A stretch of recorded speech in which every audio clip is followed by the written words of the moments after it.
আসসালামু আলাইকুম রহমতুল্লাহি ওবরাকাতু। আলহামদুলিল্লাহ ওসসালাতু ওয়াসসালামু আলা রাসূলিল্লাহ ওয়া বাদ। সুপ্রিয় দর্শক, সবাইকে সাদর আমন্ত্রণ জানাচ্ছি চ্যানেল 24 এর প্রতি সপ্তাহের বিশেষ ইসলামিক আয়োজন নগদ ইসলামিক নিবেদিত শান্তির পথে অনুষ্ঠানের আজকের পর্বে। দর্শক, আজকে আমরা যে বিষয়টি নিয়ে কথা বলবো, সম্প্রতি আপনারা দেখেছেন হজ এবং ওমরা নিয়ে বেশ বেগ পেতে হচ্ছে আল্লাহর ঘরের মেহমানদেরকে। কখনো টিকিটের সিন্ডিকেট, কখনো বা হোটেলের সিন্ডিকেট। দাম সৌদি আরব থেকে দেওয়া হচ্ছে একরকম, বাংলাদেশে দেখানো হচ্ছে আরেক রকম। তো আল্লাহর ঘরের মেহমানদেরকে যারা জিম্মি করে, যে সমস্ত মানুষগুলো অসৎ পথ অবলম্বন করে অসাধু হয়ে উপার্জন করছেন, এই সমস্ত মানুষদের পরিণতি কিয়ামতের ময়দানে কি হবে, এবং এই মেহমানদেরকে যারা ইজ্জত সম্মান করবে তারা কিয়ামতের ময়দানে কি ফলাফল পাবে। আল্লাহর ঘরের মেহমানদের সাথে প্রতারণা এটা করা যায় না। অন্যান্য বছরগুলোতে আমরা দেখেছি, আজ থেকে 4-5 বছর আগে, বিশেষ করে এই যে করোনার পূর্ববর্তী সময়গুলোতে প্রতি বছর মানুষ হুমড়ি খেয়ে পড়তো এবং কোঠা পেত না। 1.5 লাখ দেওয়া হয়েছে, সেখানে 3 লাখ, 4 লাখ, 5 লাখ, 7 লাখ পর্যন্ত আবেদন করেছে, আর এখন কোঠা ফাঁকা পড়ে থাকছে। তো যারা আল্লাহর ঘরে যেতে এরকম বাধা বা বিঘ্নতা তৈরি করছে, কাজটা কি ঠিক করছে? কি পরিণতি তাদের? আমাদেরই বা করণীয় কি? এ বিষয়ে আলোচনার জন্য দুজন বিজ্ঞ মেহমান রয়েছেন। প্রথমে রয়েছেন মুহতারাম শেখ ইমরানুল বারী সিরাজি, শেখুল হাদিস, মুহাদ্দিস এবং খতিব, ইসলামিক স্কলার। আসসালামু আলাইকুম ওয়া রাহমাতুল্লাহি ওয়া বারাকাতুহু। ওয়া আলাইকুম আসসালাম। শেখ, কেমন আছেন আপনি? আলহামদুলিল্লাহ, আপনি কেমন আছেন? আলহামদুলিল্লাহ। আমাদের সঙ্গে আরও রয়েছেন তরুণ আলেমে দ্বীন, বিশিষ্ট ইসলামী চিন্তাবিদ এবং লেখক, গবেষক, খতিব, ইসলামিক স্কলার মুহতারাম মাওলানা সানাউল্লাহ খান। আসসালামু আলাইকুম ওয়া রাহমাতুল্লাহি ওয়া বারাকাতুহু। ওয়া আলাইকুম আসসালাম ওয়া রাহমাতুল্লাহ। ভালো আছেন মুহতারাম? আলহামদুলিল্লাহ, আপনি ভালো আছেন? আলহামদুলিল্লাহ। আমি প্রথমে ইমরানুল বারী সিরাজি আপনার কাছে যেতে যাচ্ছি। সেটা হচ্ছে, আল্লাহর ঘর জিয়ারতে যারা যেতে চায় তারা তো আল্লাহর মেহমান। জি, অন্যায় তো অন্যায়, সেটা আল্লাহর ঘরের সাথে হোক, আল্লাহর ঘরের মেহমানের সাথে হোক, বা আমার বাড়ির মেহমানের সাথে হোক, কিন্তু যেখানে সরাসরি আল্লাহর হকের সাথে জড়িত একটা বিষয়, সেই জায়গাটাই কোনো মানুষ যদি সিন্ডিকেট তৈরি করে 2 দিন পর পর দেখা যাচ্ছে কখনো বিমানের ভাড়া 60,000, আবার কখনো চলে যাচ্ছে 95,000। একই রুট, একই আকাশ, একই তেল, একই বিমান। এই যে সমস্যাগুলো তৈরি হচ্ছে, কারা করছে, কেন করছে? এদেরকে আকল, বুদ্ধি লোপ পেয়েছে? এদের ব্যাপারে যদি বলতেন। নাহমাদুহু ওয়া নুসাল্লি আলা রাসূলিহিল কারীম, আম্মা বাদ। কাছে ও দূরে, দেশে ও বিদেশে, বিশ্বের বিভিন্ন প্রান্ত থেকে যারা আমাদেরকে দেখছেন, সকলকে প্রীতি ও মোবারকবাদ জানাচ্ছি। আমরা জানি আল্লাহ রাব্বুল আলামিন আমাদেরকে মানুষ হিসেবে সৃষ্টি করেছেন। আমরা হচ্ছে সৃষ্টির সেরা জীব। এজন্য আল্লাহ পাক আমাদেরকে সৃষ্টি করেছেন আল্লাহর ইবাদত করার জন্য। আল্লাহ কুরআনুল কারীমের মধ্যে বলেছেন, ওমা খালাকতুল জিন্না ওয়াল ইনসা ইল্লা লিয়াবুদুন। আল্লাহ বলেছেন, মানুষ এবং জিন এই দুইটি জাতিকে আমি আমার ইবাদতের জন্য সৃষ্টি করেছি। আর ইবাদতের মাঝে ইসলামের মধ্যে মূল বিষয় হচ্ছে 5টি। এর মধ্যে স্তম্ভ হচ্ছে 5টি, পিলার হচ্ছে 5টি। এর মধ্যে একটি হচ্ছে হজ। তো হজ ইসলামের 5ম স্তম্ভ। সুতরাং ইসলামের শিয়ার, ইসলামের মূল ফাউন্ডেশন। হজ করা মুসলমানদের জন্য ফরজ। তার কিছু কন্ডিশন আছে, শর্ত আছে। যারা মক্কা মদিনা যাওয়ার, বিশেষ করে মক্কা শরীফ, হজ 5টি স্থানের সাথে সম্পৃক্ত, এই 5 জায়গার সাথে সম্পর্ক হজের। বিশেষ করে বোঝার জন্য বলছি, আরাফা, মিনা, মুজদালিফা এবং কাবা শরীফ, এইগুলোর সাথে আমাদের হজের সম্পর্ক, এবং নির্ধারিত মাস এবং নির্ধারিত দিনের সাথে সম্পর্ক। আল্লাহ আমাদের জন্য, মুসলমানদের জন্য হজ ফরজ করে দিয়েছেন। কুরআনুল কারীমের মধ্যে বলেছে, ওয়ালিল্লাহি আলান নাসি হিজ্জুল বাইতি মান ইসতাতা ইলাইহি সাবিলা, যে হজ করা ফরজ যাদের সক্ষমতা আছে।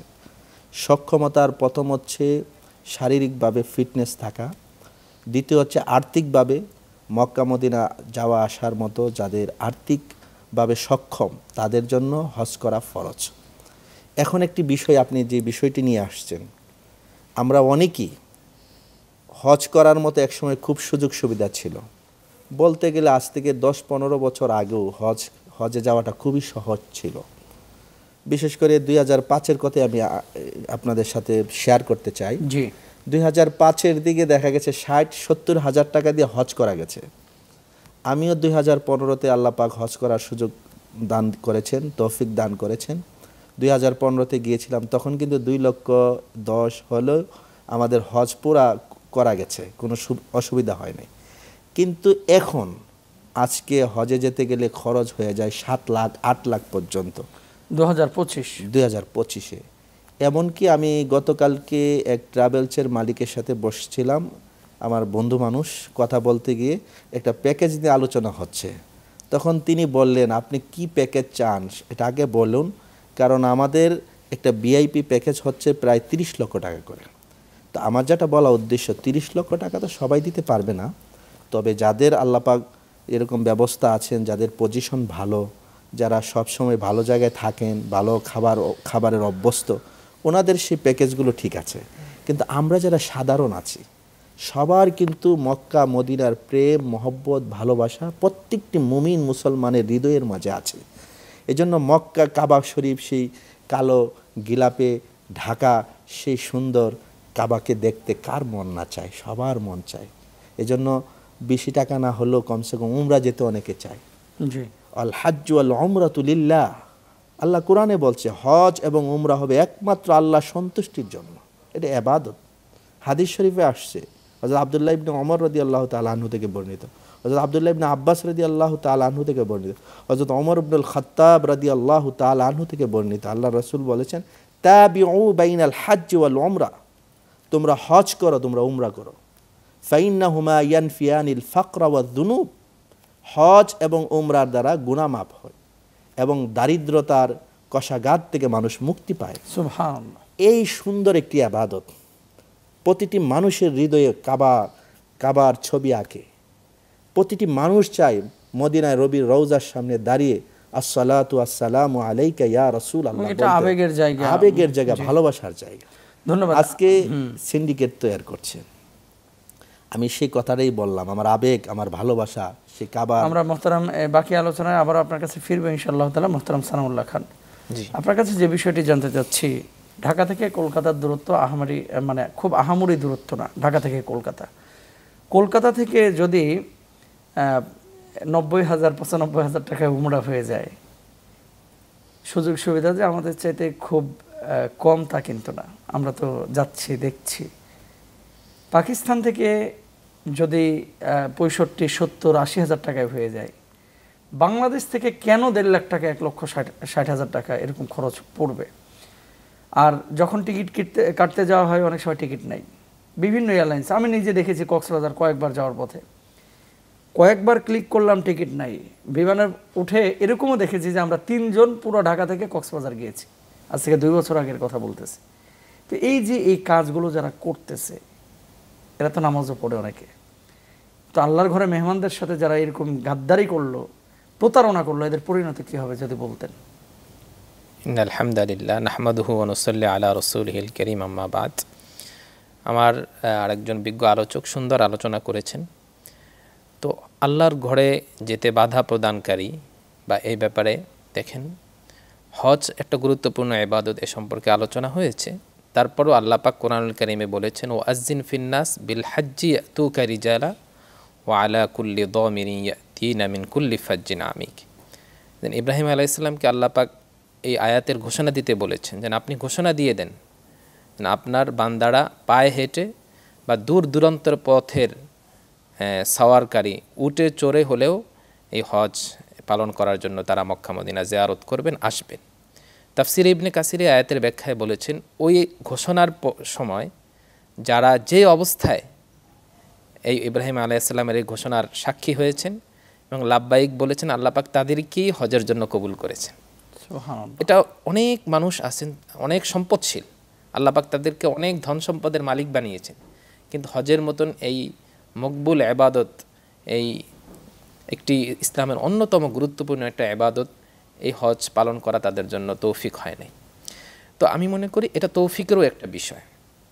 কিন্তু যাদেরকে আল্লাহ পাক কবুল করেছেন, কবুল করার পরেও কিছু অসৎ ব্যক্তির দ্বারা তারা বাধা প্রধান, তারা নিজেরা হজ করতে পারতেছেন না, তাদের ব্যাপারে কোরআনেও বলেছেন, যারা ওমান আজলামু মিম্মাম মানা মাসাজিদাল্লাহ আন ইউযকারা ফি হাসমু, যে ওই ব্যক্তি সবচেয়ে বড় জালেম যে আল্লাহর ঘরে যেতে তার বান্দাদেরকে বাধা প্রদান করে এবং আল্লাহর জিকির থেকে বাধা প্রদান করে। এর চেয়ে বড় জালেম আর হতে পারে না। তা আমি মনে করি যারা এই সিন্ডিকেট হজ ওমরা নিয়ে মানুষদেরকে কষ্ট দিচ্ছে, কষ্টের ব্যাপারেও কোরআনুল কারীম স্পষ্ট বলেছেন, ওয়াল্লাযীনা ইউযুনাল মুমিনিন ওয়াল মুমিনাত বিগাইরি মাকতাসাবু, যারা মুমিন এবং মুমিনাকে কষ্ট দিচ্ছেন কোনো কারণ ছাড়া, ফাকাদ ইহতামালু বুহতানান ওয়া ইসমাম মুবিনা, তারা কঠিন গুনাহগার এবং কঠিন অপবাদের সম্মুখীন হবেন এবং অপবাদ বহন করবেন। এত বড় ধমকি আল্লাহ পাক কোরআনুল কারীমে তাদের ব্যাপারে ঘোষণা দিয়েছেন। এবং এই যে সিন্ডিকেটের ব্যাপারে হাদিসে স্পষ্ট বিভিন্ন জায়গায় আল্লাহ রসুল ইরশাদ করেছেন যে আল মুহতাকিরু মালউনুন, যারা এই সিন্ডিকেট করেন বিভিন্নভাবে, সিন্ডিকেট চাই সেটা হজের ক্ষেত্রে হোক বা যে কোনো ক্ষেত্রেই হোক, তারা আল্লাহ এবং তার ফেরেশতাগণ এবং সমস্ত মানুষের লানাত প্রাপ্ত হবেন। এবং অন্য হাদিসেও আল্লাহ রসুল ইরশাদ করেন লা ইয়াহতাকিরু ইল্লা খাতিউন, যে ব্যক্তি সিন্ডিকেট করে মানুষকে কষ্ট দেয় এবং সিন্ডিকেটের দ্বারা কোনো মুসলমানকে কষ্ট দিচ্ছেন, সে কঠিন গুনাহের সম্মুখীন হবেন এবং কঠিন গুনাহ বহন করতে হবে, কঠিন গুনাহের বোঝা। তো এই জন্য হজ যেহেতু আল্লাহ তাআলার ইবাদত, মুসলমানদের উচিত এবং মুসলমান যারা এই হজের সাথে জড়িত মানুষকে হজ করার জন্য মক্কা মদিনাতে নিয়ে যাচ্ছেন, তাদের জন্য উচিত হবে এটা তাদের ইবাদত হিসেবে নিয়ে মানুষদেরকে সঠিক পথ প্রদর্শন করা, মানুষদেরকে ভালোভাবে এই হজ করিয়ে আবার তাদের জায়গা মতো নিয়ে আসা। দেখেন আল্লাহ রসুল এই ক্ষেত্রেও একটা হাদিসে আল্লাহ রসুল ইরশাদ করেন যে আদ্দাল্লু আলাল খায়ের কাফাইলিহি, যে ব্যক্তি কোনো মানুষকে ভালো কাজের পথ দেখায় এবং ভালোভাবে সেই কাজকে সম্পাদন করে দেয়, ওই ব্যক্তি সেই পরিপূর্ণ ভালো কাজের সওয়াব আল্লাহ পাক তার আমলনামায় দান করবে। তো কোনো ব্যক্তি যদি কোনো এরকম বিভিন্ন একটি কাফেলা নিয়ে গিয়ে 10 জন 5 জন তাদেরকে কষ্ট ব্যতীত ভালোভাবে হজ এবং উমরা সম্পাদন করে আবার যদি তার জায়গায় ফিরিয়ে নিয়ে আসে, আমি মনে করি এবং আল্লাহ রসুলের হাদিস অনুযায়ী সে সকলের পরিপূর্ণ সওয়াব আল্লাহ রসুল তার আমলনামা আল্লাহ পাক তার আমলনামায় দান করবে। সুবহানাল্লাহ। আমরা মুহতারাম মুহাদ্দিস ইমরানুল বারী সিরাজির কাছে চলে যাচ্ছি যে মুহতারাম, হজ এবং উমরা এটা কি প্রত্যেকটা মানুষের জন্য জরুরি কিনা? উমরা আমরা জানি এটা ফরজ না সবার জন্য, কিন্তু হজ তো অনেকের উপরই ফরজ যাদের সামর্থ্য আছে। কাদের উপরে হজ ফরজ, কাদের উপরে হজ ফরজ না, প্রথমে এটা যদি বলেন। হজ ইসলামের একটি ফরজ বিধান, এটা সবার জন্য না। মানে হজ ফরজ হওয়ার জন্য আমি আগে আয়াতটা বলেছিলাম, ওয়ালিল্লাহি আলান নাসি হিজ্জুল বাইতি মান ইসতাতা ইলাইহি সাবিলা। এখানে আরো এই কুরআনুল কারীমের মধ্যে আল্লাহ বলছেন সক্ষমতা হওয়া। সক্ষমতা কি? 1 নম্বর হচ্ছে শারীরিকভাবে সুস্থ থাকা, মক্কা শরীফের সফর করে আসার মতো তার শারীরিক সুস্থতা এবং সক্ষমতা থাকা। 2 নম্বর, মক্কা মদিনায় সফর করতে গেলে তাহলে আর্থিকভাবেও একটা সক্ষমতা লাগে, কারণ এখন আমরা জানি পাসপোর্টের প্রয়োজন আছে, ভিসার প্রয়োজন আছে, তারপরে বিমানের খরচ আছে। এখন এটা এমন না, এটা আমাদের জানা আছে প্রায় 5 থেকে 6 লক্ষ টাকার মতো মিনিমাম লাগে। এবং একজন মানুষ যখন 40 দিনের সফর করবে তাহলে সেখানে তার প্রায় 1 লাখ টাকার মতো ব্যক্তিগত খরচও আছে। তো 5-7 লক্ষ টাকা যার আছে মানে নিজের থাকা খাওয়ার পরের, এইরকম ব্যক্তিদের জন্য হজ করা ফরজ।